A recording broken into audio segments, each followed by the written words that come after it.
बिस्मिल्लाहिर्रहमानिर्रहीम। सामीन ग्रामी अस्सलाम वालेकुम। दोस्तों की तरफ से वक्तन फ़वक्तन सवालात मौसूल होते रहते हैं।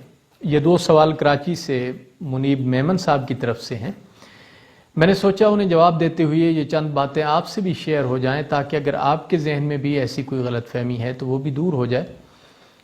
पूछते हैं कि क्या औलिया अल्लाह की सोहबत से फैज़याब होने के लिए पहले उनके हाथ पे बैत होना ज़रूरी है? बिल्कुल भी नहीं। अगर आप किसी अल्लाह के वली की सोहबत में बैठेंगे तो आप ज़रूर फैज़याब होंगे।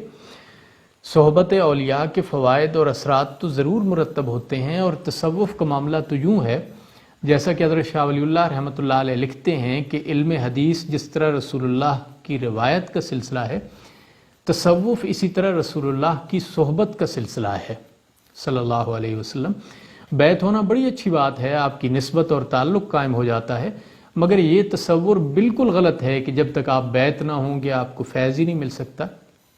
मैं मुख्तसरन वजाहत कर दूं कि तसव्वुफ़ की इब्तदाई सदियों में बाकायदा हाथ में हाथ देकर बैत होना ज़रूरी नहीं समझा जाता था।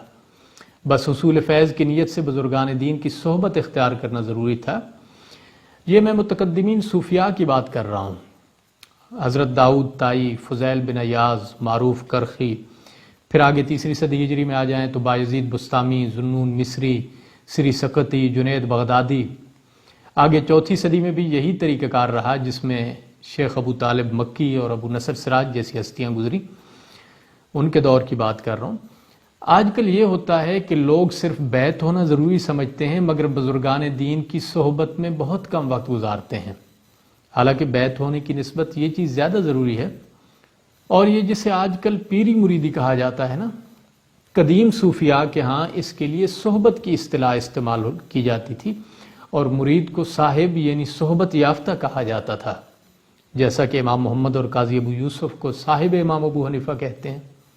इसी तरह जुनैद बगदादी, बायज़ीद बुस्तामी और शेख शिबली के मुरीद भी सोहबत याफ्ता कहलाते थे और यूँ कहा जाता था कि फ़लाँ शख्स ने जुनैद की सोहबत उठाई या शिबली की सोहबत उठाई। हज़रत सिद्दीक़ अकबर रज़ियल्लाहु ताला अन्हु को कुरान मजीद ने मोहम्मद सल्लल्लाहु अलैहि वसल्लम के साहिब के लफ्ज़ से याद फरमाया और ख़ुद रसूलुल्लाह सल्लल्लाहु अलैहि वसल्लम ने अपने साथियों को असहाबी कहकर पुकारा।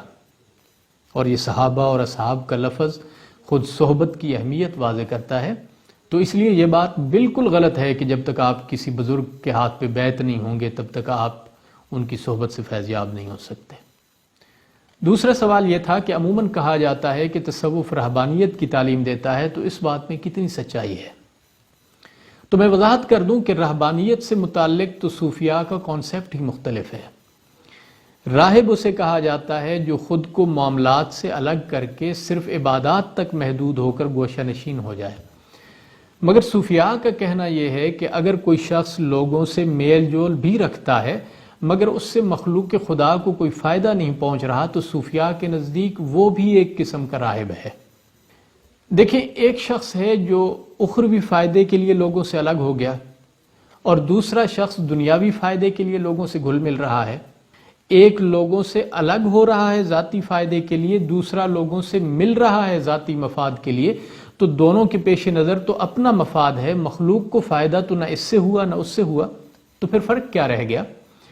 इसलिए आप मामलात में मखलूक खुदा की भलाई को पेश नज़र रखें, वरना गोशा नशीन हो जाएं या लोगों में बैठे रहें, कोई फ़र्क नहीं पड़ने वाला। और जो लोग सूफिया के हवाले से ऐसे ख्यालात रखते हैं उन्हें चाहिए कि सूफिया कराम की ज़िंदगियों का मुताला करें और देखें कि वो पैदा कहाँ हुए थे, तालीम कहाँ से हासिल की, फैज़ कहाँ से पाया और कहाँ कहाँ बांटा और फिर वफ़ात कहाँ पाई। इसके बाद आपकी ये सारी गलत फहमियाँ दूर हो जाएंगी। जज़ाकल्लाह।